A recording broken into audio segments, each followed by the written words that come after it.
औज़ुबिल्लाहिमिनश्शैतानिर्रजीम बिस्मिल्लाहिर्रहमानिर्रहीम। अस्सलामु अलैकुम and welcome to my YouTube channel. उम्मीद करता हूँ सब अहबाब खैर आफियत से होंगे। आज हम बात करेंगे कि आयत करीमा का वजीफ़ा कैसे करना चाहिए और इसके क्या क्या फ़ायदे हैं।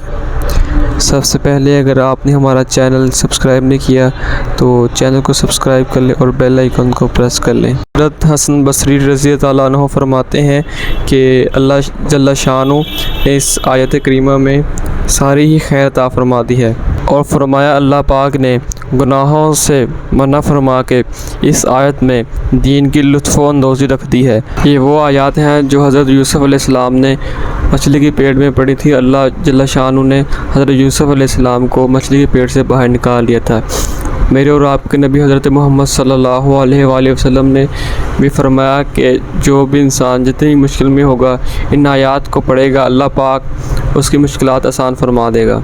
उलमा इकराम भी इसकी बहुत बड़ी फजीलत बताते हैं कि ये वो आयात हैं जो पत्थर भी पिघला देती है। इंसान तो क्या चीज़। तो अगर आप इसका अमल करना चाहते हैं तो इसको 1,25,000 दफ़ा पढ़ना चाहिए।